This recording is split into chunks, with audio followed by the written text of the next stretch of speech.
attitude na, ano yung sabi ko yung una? Doubt. Ikalawa, ano yung ikalawa? Ako nagdungog. Una, doubt, yung defeating attitude. Ikalawa, self-depression. Number three, ano? Fear. Number 4, rebellion spirit. Amen. Ngayon, lalako na po tayo sa the winning attitude. May 4 na characteristics po ng winning attitude. Ayan. Basahin natin ulit. Sabay-sabay natin sabihin ang Philippians chapter 4 verse 13. Philippians chapter 4 verse 13. Sabay-sabay natin sabihin.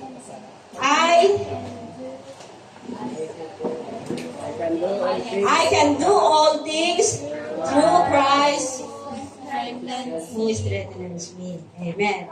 Sabi dito sa NIV version, King James version, I can do everything through Christ who gives me strength. May 4 na characteristics po dito, the attitude of a winner. Number 1, and I can do it attitude. Yan. And I can do it attitude. Doon po tayo sa number 1 na main points po natin. Ang nais po ng ating Panginoon ay magkaroon po tayo ng attitude na I can do it. Sabihin mo nga sa katabi mo. I can do it. Amen. Do you have an attitude na I can do it or I can do it?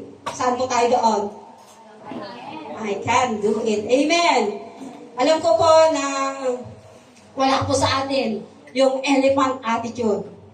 Dahil nasa atin po ang I can do it attitude. Amen. Because ang elephant attitude ay hindi yan lalaban. Dahil ayaw niyang mag-try. Napakalaki yung katawan niya, napakalakas niya, pero hindi yan nagda-try dahil alam niya na hindi niya kaya. Ayaw ng Panginoon na tayo po ay magkaroon po ng elephant attitude. Ang nais po ng ating Panginoon ay magkaroon tayo ng I can do it attitude na siya po yung magbabago po sa ating negatibong pag-uugali. Nandoon na papalitan po natin ng I can do it attitude. Amen. Because we believe na yung cannot do it attitude ay yun po ay negatibong pag-ugali. Amen. Panatilihin po natin ang I can do it attitude. Minsan po,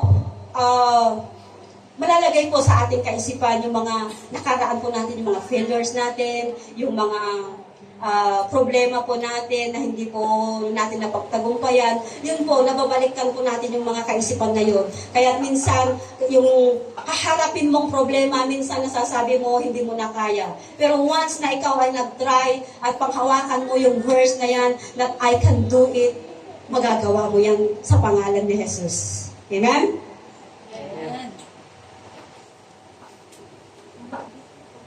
Amen. At sabi ko kanina sa 2 Timothy chapter 1 verse 7, God wants us to have an I can do it attitude. Yun po is a victory attitude. Dahil hindi niya po tayo binigyan ng espiritu ng pagkatakot, kundi binigyan niya po tayo ng power and a sound mind.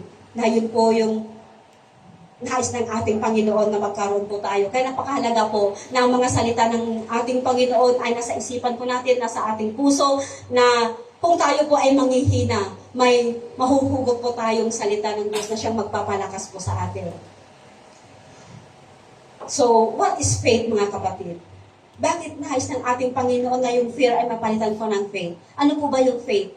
Yung faith po, yan po yung bagay na hindi mo pa nakikita na bakit nakikita mo na? Yung dreams mo, mga kapatid, ay magiging posible. Yung impossible ay magiging posible. Yung invisible ay magiging visible. Yan po yung faith.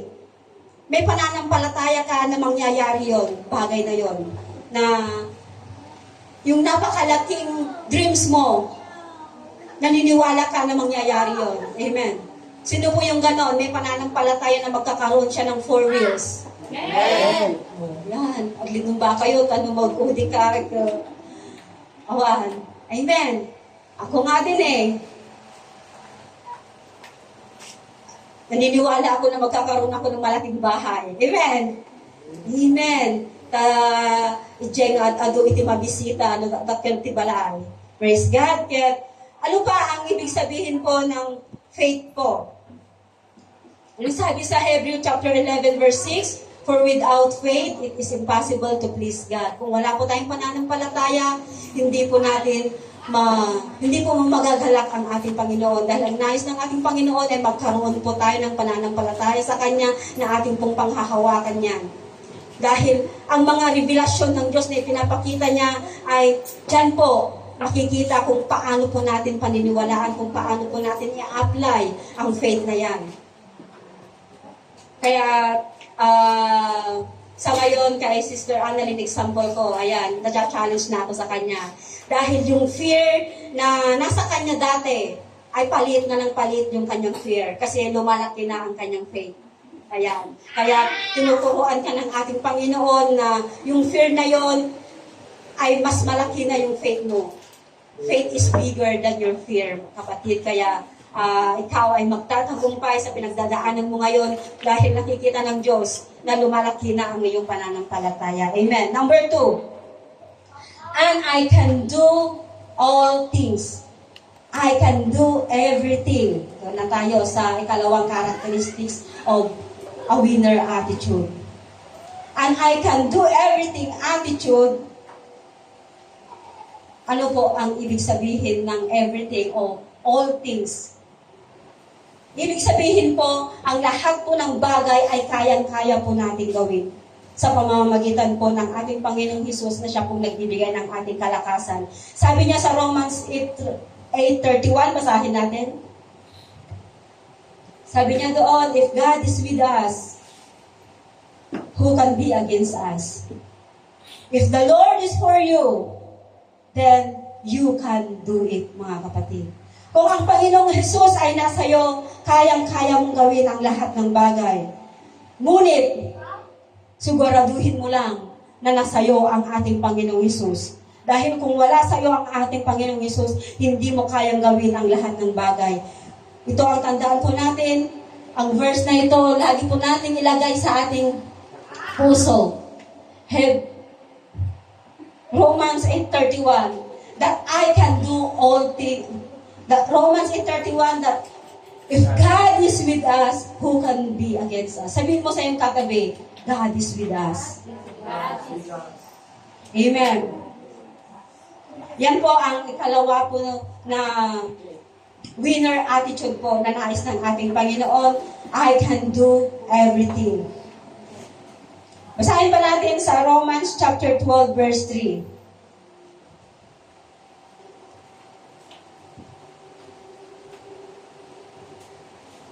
Romans chapter 12 verse 3, For I say through the grace given unto me to everyone that is among you, not to think of himself more highly than he ought to think, but to think soberly, according as God hath dealt to every man the measure of faith. Ayan po yung nais ng ating Panginoon. Ayan po yung attitude of a winner. Amen. Tingnan nga natin sa Tagalog niya para mas malinaw.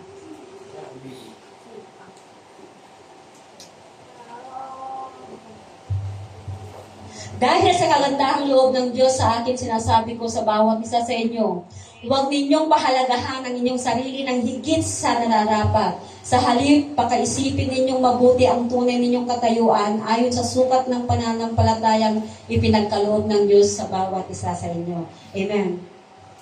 Na makita po natin sa ating sarili na nandoon yung humility po. Kung ano po yung binigay sa atin ng ating Panginoon na sukat ng ating pananampalataya ay doon po tayo. Number 3, and I can do everything through Christ's attitude.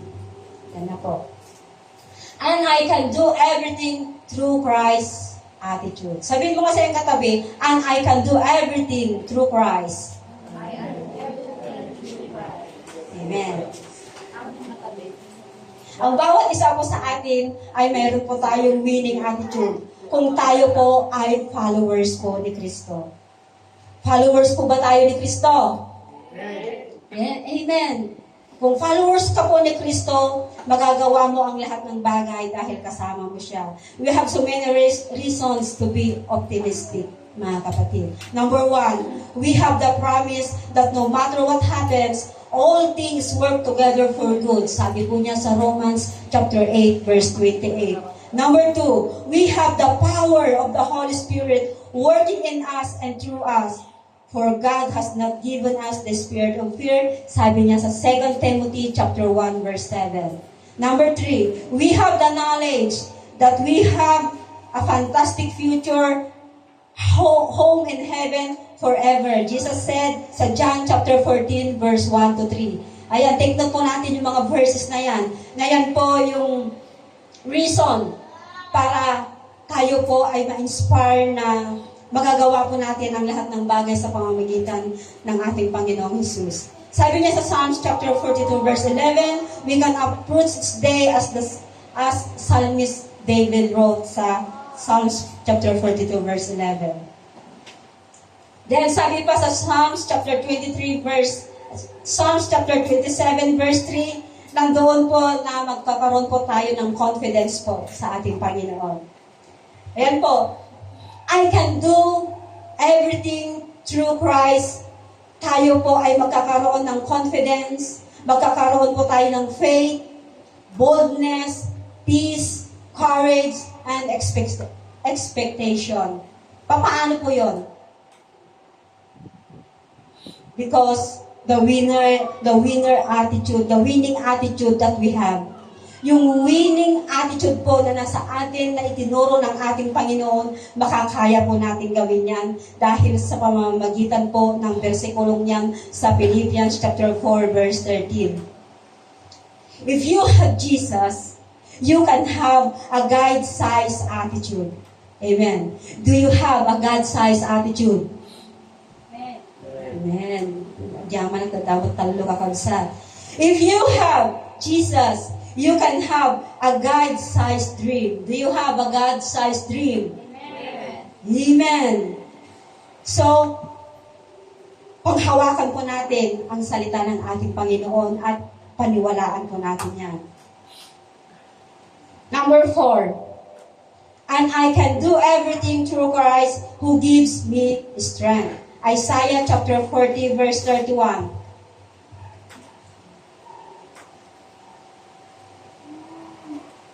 Saan po natin mahahanap ang ating kalakasan?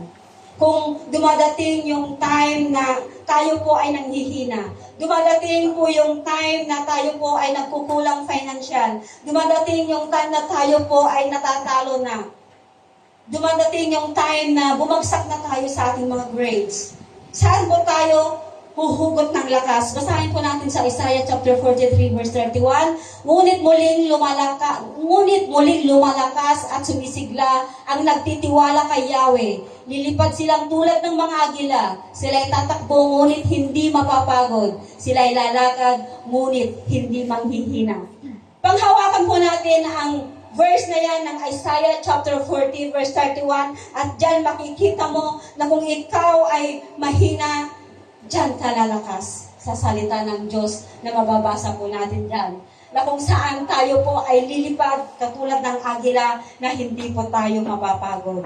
Hindi po tayo manghihina sa ating paglakad dahil kasama po natin ang ating Panginoon. Pakatandaan po natin ang mga versikulong yan, dapat mailagay po sa ating puso upang sa ganun, dyan po tayo huhugot po ng lakas. So, we must wait upon the Lord, mga kapatid.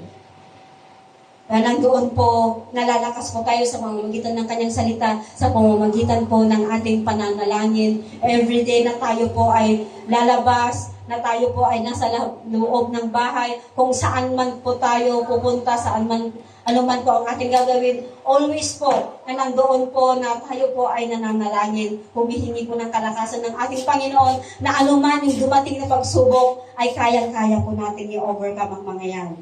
Amen. Basahin pa natin sa Psalms chapter 46 verse 1. Tignan po natin itong mga verses na ito. Ito po ang ating mga kalakasan. Ang Diyos ang ating lakas at kanlungan at handang saklolo kung may kaguluhan. Ayan po. Ephesians chapter 3 verse 20.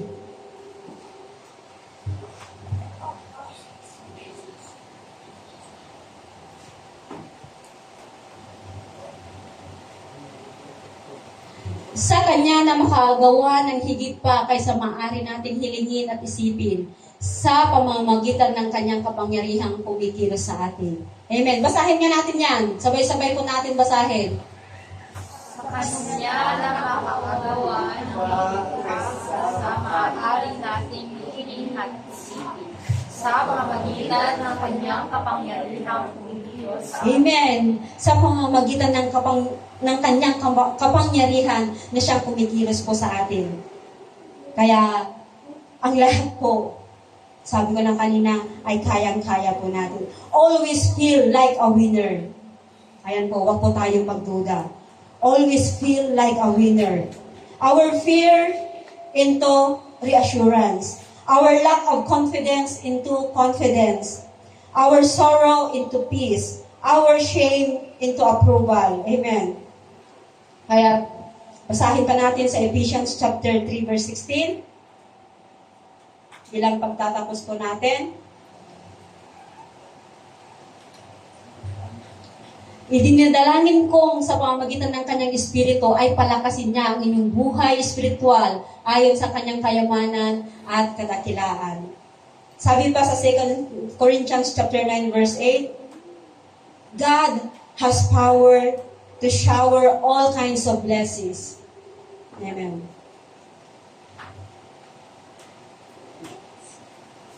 Second Corinthians chapter 9 verse 8.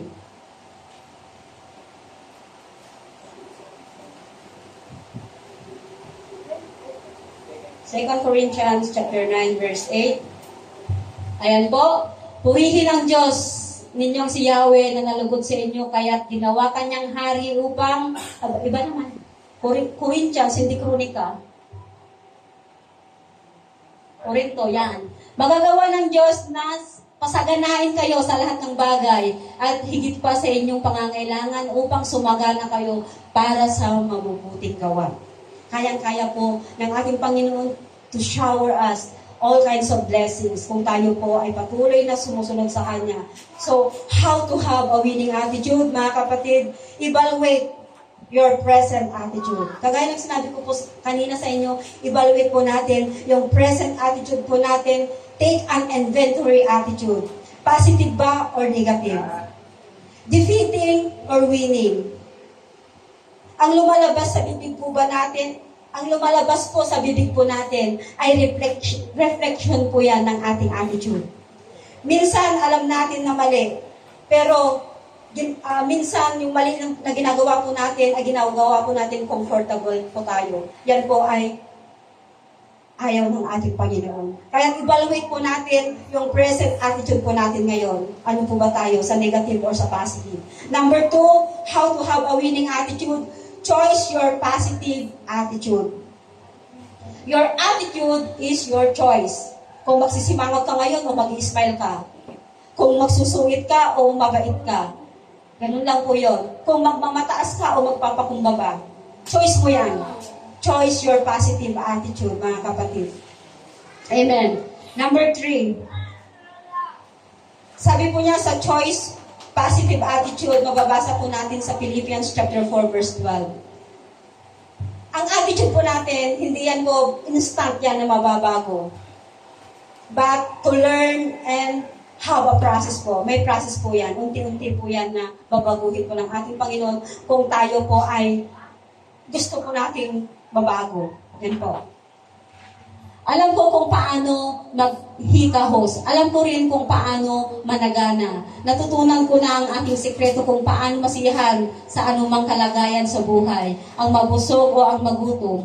Ang mga nagana o ang maghirap. Nandoon po na magkaroon po tayo ng contentment. Ayan po. Nais po ng ating Panginoon na magkaroon po tayo ng contentment. Learn to be content. At magpapatawad ba ako o mabubuo? Doon lang po. Choice po natin ang ating attitude. Number 3, let go of the negative limitations in our minds and think positively. Philippians chapter 4 verse 8. Piliin po natin ang positibo, the winning attitude. Ang isipan po natin minsan ay defeating attitude. Mas marami na po minsan yung defeating attitude sa ating kaisipan. Kaya piliin po natin yung positibong attitude po, positibong kaisipan para magkaroon po tayo ng winning attitude. Amen. Sabi po niya dyan, bilang pagtatapos mga kapatid, lagi ninyong isaisip ang mga bagay na karapat-dapat at kapuri-puri. Mga bagay na totoo, marangal, matuwid, malinis, kaibig-ibig, at kagalang-galang. Yan po ang lagi po nating isaisip sa ating kaisipan. Hindi po yung defeating attitude. Yan po yung winning attitude po. Yung positive thinking po na nais po ng ating Panginoon. Yung verse na yan sa Philippians chapter 4 verse 8. Number 4, how to have a winning attitude. Meditate on the Word of God. Joshua chapter 1 verse 8 and 9. Yan po yung verse po ng mga warrior sa Joshua chapter 1 verse 8 to 9. Lagi po natin meditate ang salita ng ating Panginoon day and night para po hindi po tayo madaling mahulog sa bitag po ng kaaway. Amen. Yan po yung best source of winning attitude is the Word of God. Tandaan po natin, the best source of winning attitude is the Word of God. Amen. Number 5, pray, enter your secret place daily. Always pray, mga kapatid. Sinabi ko na kanina na lagi po tayo manalangin dahil yan po ang isang way po natin para mapagtagumpayan po ang lahat po ng mga circumstances po natin na dumadating sa ating buhay. Sabihin po natin sa ating Panginoon, kung hindi po natin kaya, Lord, give me strength to overcome this attitude. And Lord, give me the right attitude. Yan po ang ipanalangin po natin. Huwag po natin hayaan na mananalo po ang defeating attitude. Kundi, ask the Lord to give us the right attitude. Amen. Hindi po madali, pero ang lahat po ay may proseso. Number 6, speak good things. Amen. The right confession, and yun po ang lagi po natin sasabihin. Yung positive po na pananalita po natin. Dahil sabi po sa Proverbs 18:21 na ang dila po, ang siyang ugat po sa death and life are in the power of the tongue. Amen. Sa ating pong pananalita, dyan po nakasaad po kung nagbibigay buhay o nagbibigay ng kamatayan. Kaya tandaan po natin, ang lagi pong lumalabas sa ating pananalita ay positive po. Number 7, walk by faith. Hebrews chapter 3 verse 17 to 18. Positive faith po ni Habakkuk po yan. Sa Habakkuk chapter 3 verse 17 to 18. Yan po ang positive faith po ni Habakkuk, that believe that God will make a way. Mga kapatid, always believe that God will make a way po sa ating buhay. Napakalaki po ng Diyos na at pong kasama po sa bawat araw. Siya po yung nag-i-instruct po sa lahat po ng ating mga ginagawa. Siya rin po yung nagmomold sa atin para lalaki po tayo spiritually and tayo po ay tapnon masurutan tayo, di pagayatan ti Apo nga isunarami din tayo. Kat nagita kakabsat, nagiti 4 characteristics of a winning attitude. Kat sa ibaga tayo man, di sarili tayo. Thank you, Lord, for a winning attitude. Amen. Kasi alam ko, ng bawat isa ay itunuro na sa atin ng ating Panginoon kung paano po tayo magkaroon ng winning attitude. Praise God, yan po ang salita ng ating Panginoon na matatagpuan sa... Sino po nakakaalam? Yan po. Yan po ang salita po ng ating Panginoon na matatagpuan sa Philippians chapter 4 verse 13. Sabay-sabay po natin sabihin, I can do all things through Christ who gives me strength. Amen? Kaya, dahil kakabsat, iti sa uti ako, tila itingal daw, kaya subli ko may TMC tayo.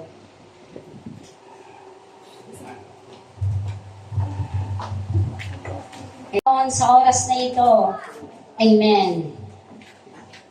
atin naman pong busugin ang ating mga paa sa paglundag, pagpadyak, ang ating mga kamay sa pagpalakpak, at higit sa lahat ang ating puso para sa pupuri sa Diyos. Who is your BFF? Who is your BFF? Ayan. Sino po ba? Sinong BFF mo, JB? Sinong BFF ni Sia Rain? Sino po ang BFF mo? Kung may BFF ka dito sa mundo, aba, dapat may BFF ka din sa langit. Sino lang po yun? Yung hindi magtra-traitor sa'yo. Sino? Ano? Parang hindi ka, parang napilitan ka pa ata eh. Sinong BFF mo sa langit? Yan. I am a friend of God because He calls me friend. Ayan. Ba't hindi ka tinawag ng Diyos na kaibigan ka? Kaya mo pa rin bang ipagsiksikan ng sarili mo para sabihin, Lord, best friend forever! Amen? Kailangan din landiin mo ang Diyos para maging best friend forever mo siya. Amen.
I am a friend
At sinabi ng Diyos, you are my best friend forever. Kasi ang love may ending. Ang love walang forever. Pero ang love kay Lord at friendship kay Lord may forever. Kaya nga sabi niya, I call you a friend forever. Amen. Kaya naman ang buhay, kalakasan ng pag-asa ay galing sa Diyos lamang. Because He is our best friend forever. Amen. Come on, church! My life is in you, Lord. And my strength is in you, Lord. My hope is in you, Lord. It's in you and it's in you. Because you are my forever. Amen. Hallelujah.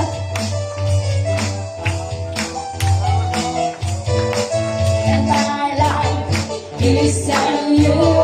My strength is in you. My hope and it's in you, Lord. It's in you. It's in you. My life. Amen.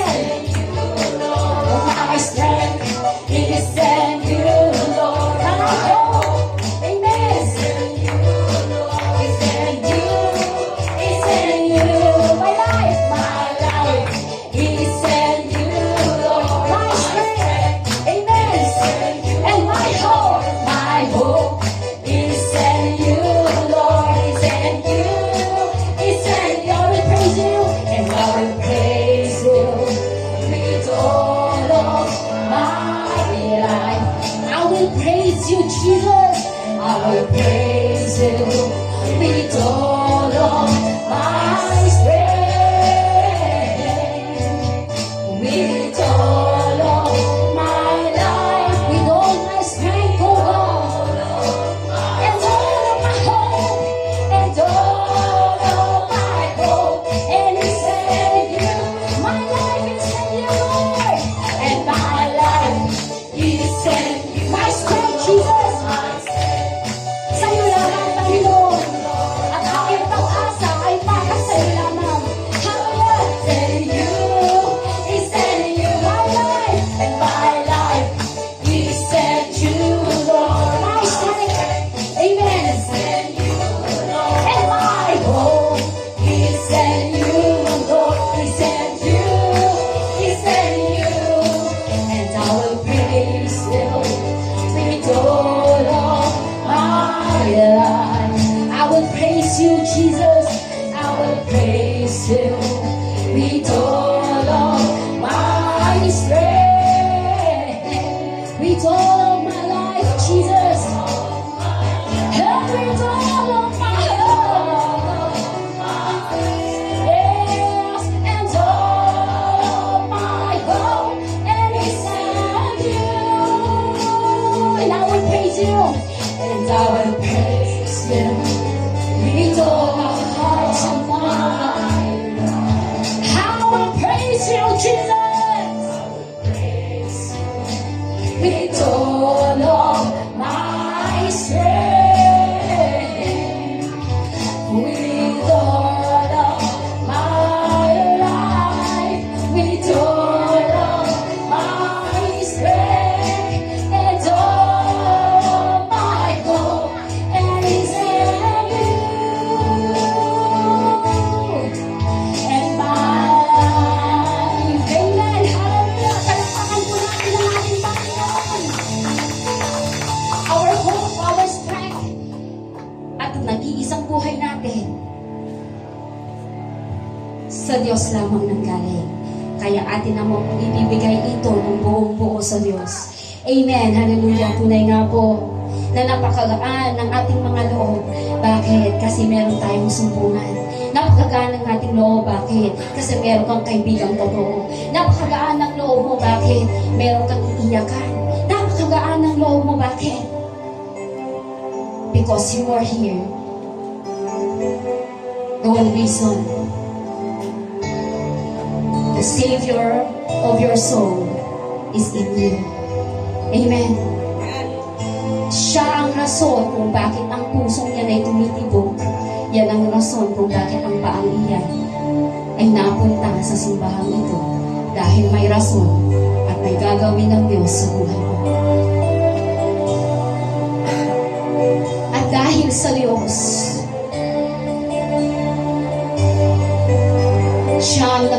kaliwanagan, ang buhay na galing sa kadiliman.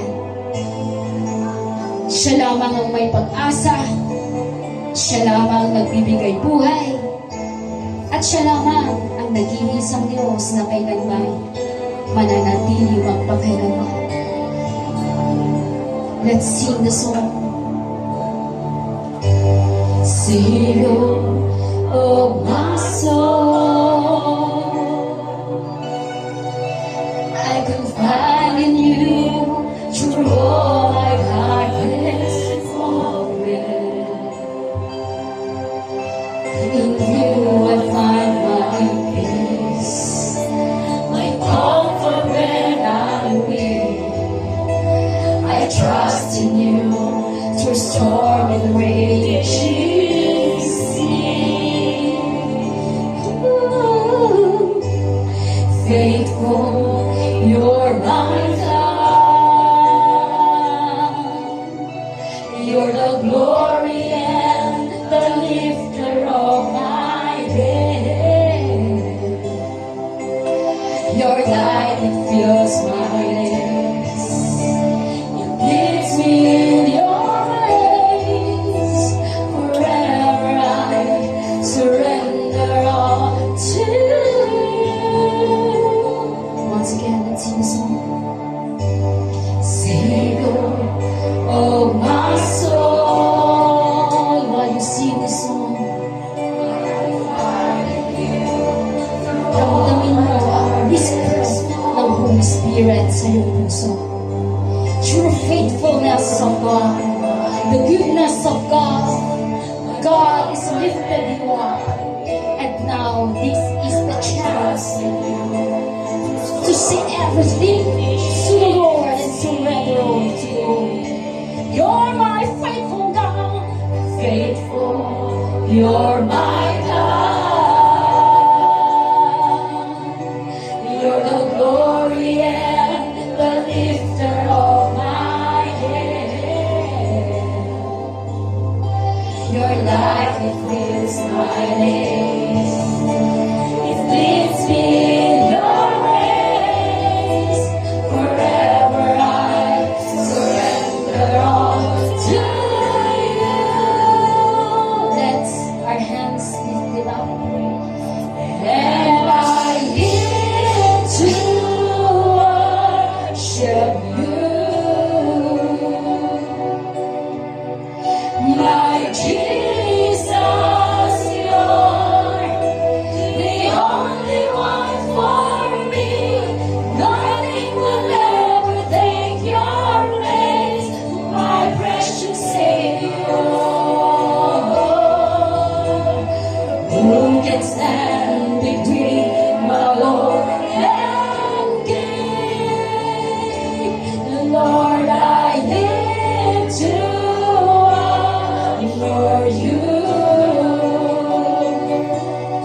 and I long to bring my life an offering. Take me higher, draw me deeper. I did want to be with you and give it all to you, Jesus.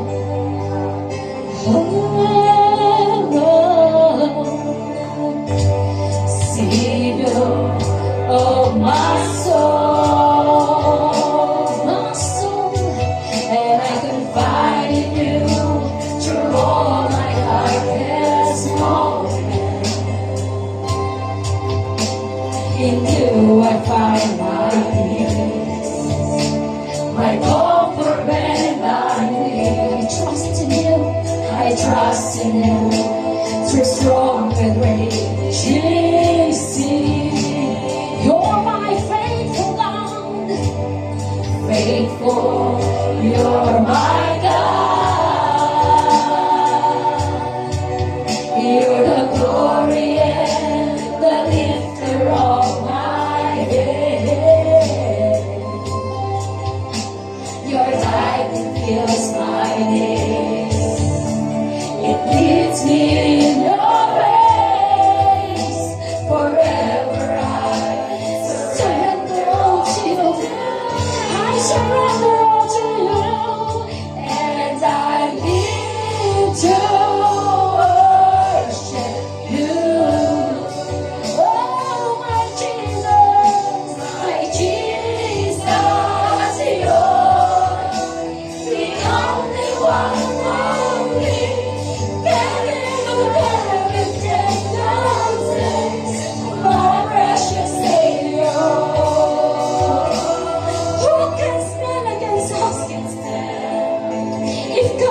suwat mo. Oh, and Lord, I need to yes, oh Lord. And I long to bring my life and offering. Take me higher and draw me deeper. I need more to be where you touch what you can. I surrender to you, Jesus. I give you all my life, you God. Come on, church, worship Him, the King of Kings. Worship Him, the Lord of Lords.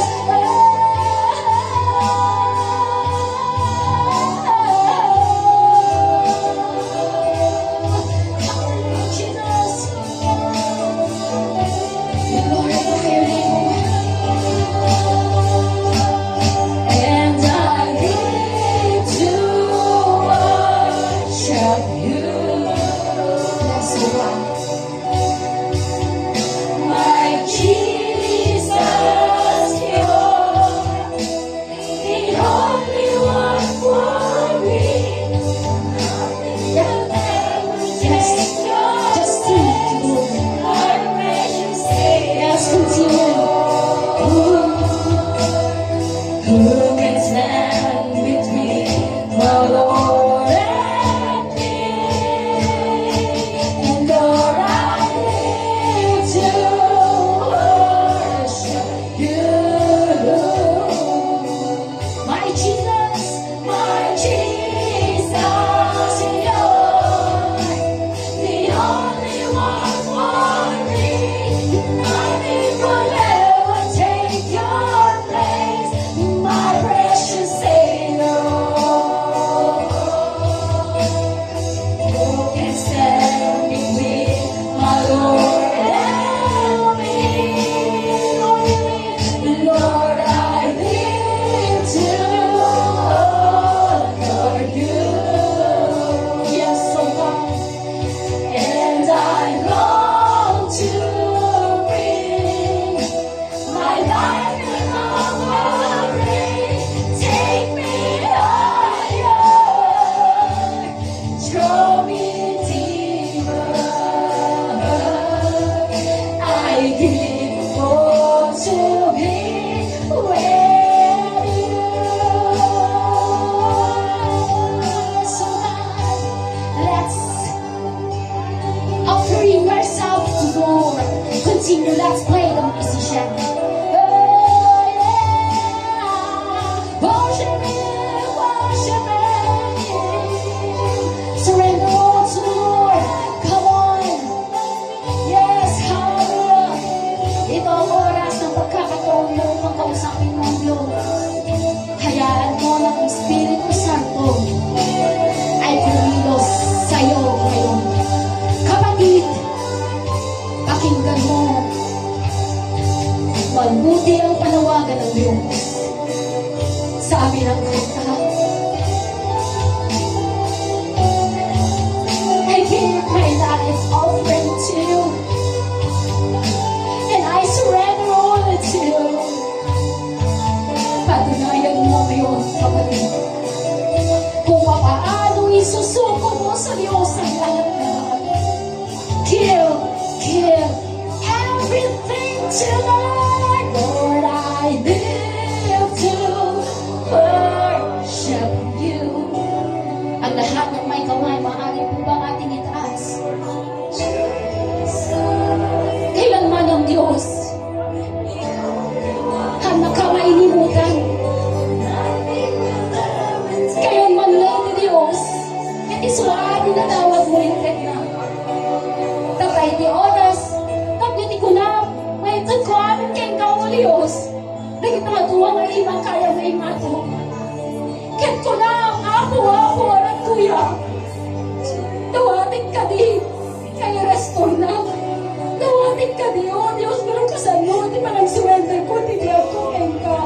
Iba rin ang Lord, Espiritu Santo,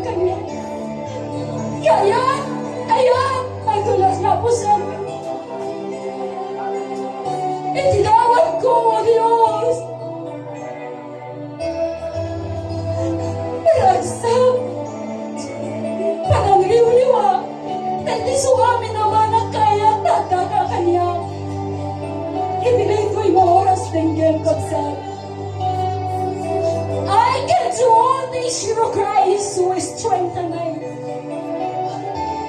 Without God, hindi mo kaya. Ngunit sa oras na ito, ipinapakilala ng Diyos ang kanyang pangalan sa buhay mo. Na kung paano ang JESUS ay kaya niyang gawin ang imposibleng bagay. Ngayon, kapatid, pakinggan mo ang sinasabi ng Diyos sa puso mo. Let's sing a song. Lord, I live to worship you, my Jesus, you're the only one for me. Nothing will ever take your place, my precious Savior.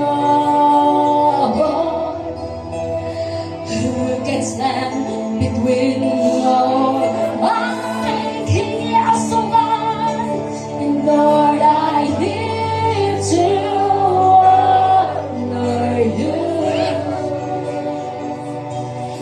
and I long to bring my life in offering. Take me higher and draw me deeper. I long to be where you take me, and Lord, I live to worship you, my Jesus, you're the only one for me. Nothing will ever take your place, my precious Savior. Who can stand? Yes. And Lord, I live to yes, hallelujah, and I long to bring my life in offering. Take me higher, draw me deeper. I live for to be where you touch, worship you, hallelujah, and I sing praises to your name. Yes, oh God, praises to your name, hallelujah.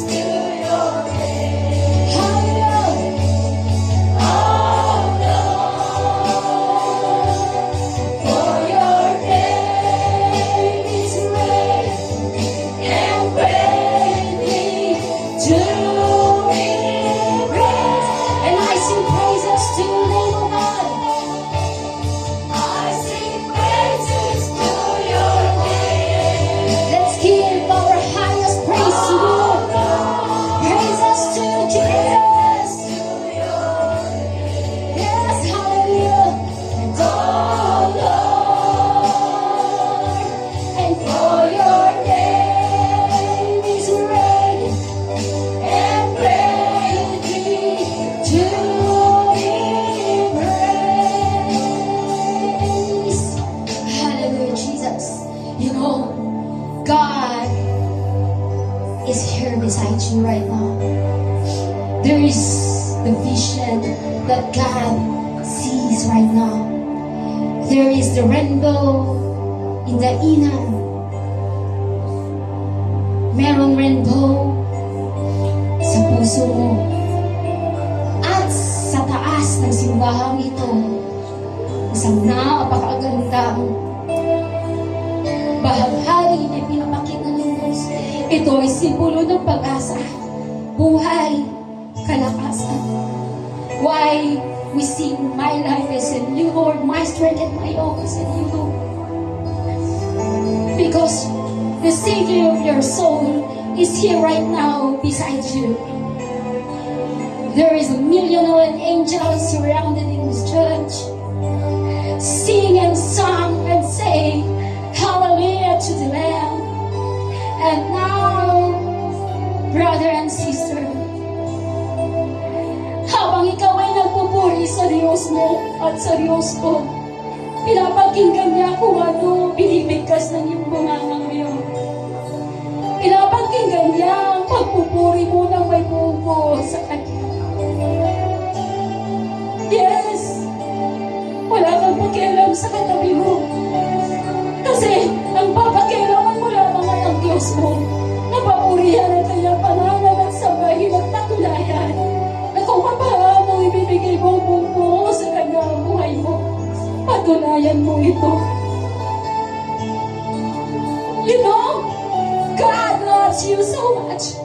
Why God give you a hope, give you a strength, and give you a precious life.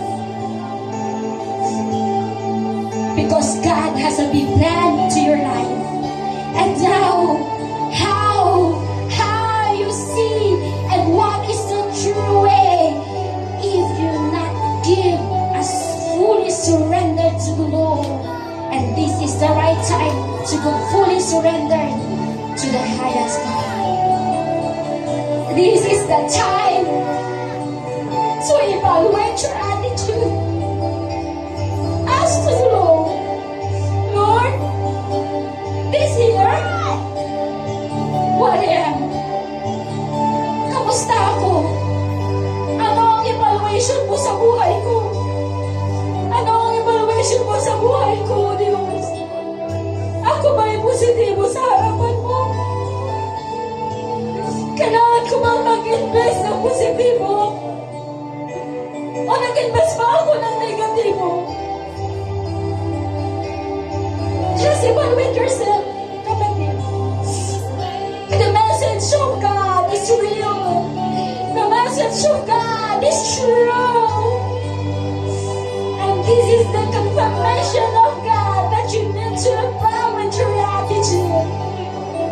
And while you sing this song, please hear the voice of God into your heart. Come on.